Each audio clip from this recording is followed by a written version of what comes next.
सभी पत्रकार बंधुओं को नमस्कार। मैं गोंदिया जिला महिला कांग्रेस की अध्यक्ष सौ वंदना ताई काड़े।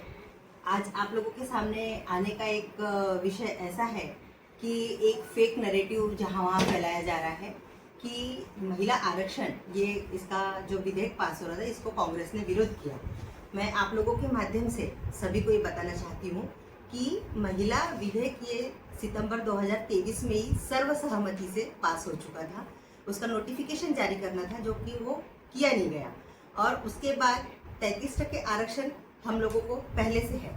और कांग्रेस ने पहले ही महिला राष्ट्रपति दी, कांग्रेस ने पहले ही महिला प्रधानमंत्री दी, कांग्रेस ने पहले ही महिला मुख्यमंत्री दी, तो पहली महिला स्पीकर भी कांग्रेस ने दी।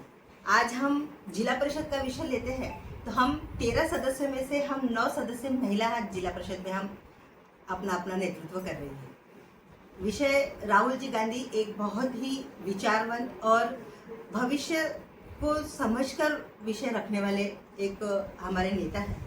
जिस तरह से उन्होंने इस बिल को नामंजूर किया, महिला बिल को नामंजूर नहीं किया, महिला बिल के आड़ में जो परिसीमन किया जा रहा था उस विषय को उन्होंने ध्यान में रखा कि परिसीमन जो हो रहा है वो ठीक तरीके से नहीं किया जा रहा है, ये भी मनमानी तरीके से लगाया जा रहा है।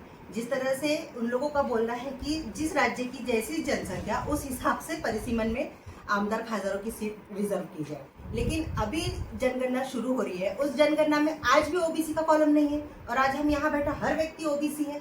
क्यों हमने इस विषय पे चर्चा नहीं करनी चाहिए कि ओबीसी का कॉलम क्यों नहीं? परिसीमन करना है तो ओबीसीओ को भी लो, सभी जिस तरह से एससी एसटी महिलाओं को आरक्षण मिलता है तो हमारे ओबीसी बहनों को भी आरक्षण उसमें मिलना चाहिए। और रही बात आरक्षण की, हम महिलाएं कांग्रेस के समय से ही हम लोगों को हमेशा से जगह मिली है। हम कभी, आज हमारे बीच में विमल दीदी कटरे बैठी है, जनरल की सीट से लड़ी है। हमारी एक मेंबर और है छबुताई, वो जनरल की सीट से लड़ी है। हमारी उषाताई सहारे, ये भी जनरल की सीट से लड़ी है। इसीलिए हमको महिलाओं को कहीं दबाया जा रहा है ये तो हमको लगता नहीं। हमारे कांग्रेस में जहाँ सक्षम नेतृत्व की जरूरत होती है वहाँ महिला पुरुष को बराबर ही देखा जाता है और उनको बराबर का स्थान। तो अतिशय महत्त्वाचं मी कालची पत्रकार परिषद आता पाहिली, लोकमतच्या पेपरला आहे, तेव्हा माझा पहिला प्रश्न असा आहे, भारतीय जनता पार्टीच्या सगळ्या नेत्यांना आणि विशेषतः इथले जे माननीय आमदार विनोद अग्रवाल यांनी अभ्यास केला का की हा बिल 2023 मध्ये कोणाच्या सरकारने पास केला? त्यावेळेस मोदी पंतप्रधान नव्हते का? आणि म्हणून त्यांनी पहिल्यांदा अभ्यास करावा आणि अभ्यास करूनच मग त्या ठिकाणी काँग्रेस असो विरोधी पक्षाला टार्गेट करावं। विनोद अग्रवालांनी याचा अभ्यास केला नाही। दुसरा प्रश्न असा आहे की या 2023 मध्ये पास झालेला बिल 2026 मध्ये त्याला आनंद फानन रात्री 2 वाजता कॅबिनेटची बैठक घेऊन त्याचा अध्यादेश का जारी केला? 3 वर्षापर्यंत मोदी पंतप्रधान या आरक्षणाला का थांबवून ठेवलं महिलांच्या? त्याचं उत्तर यांनी द्यावं। त्याच्यानंतर महिलांच्या बाबतीमधला हा जो आता सांगतात महिला बिलावर विरोध केला, महिला बिल कसा आणले तुम्ही? जर तुम्हाला बिलच आणायचं होतं तर तुमच्याजवळ जर मेजॉरिटी नव्हती, तुमच्याजवळ 2/3 बहुमत नव्हता, तर तुम्ही बिल आणले कसे? तुम्हाला माहित होतं तुमच्याजवळ 2/3 बहुमत नाही, तर मग तुम्ही दुसऱ्याच्या भरोश्यावर का?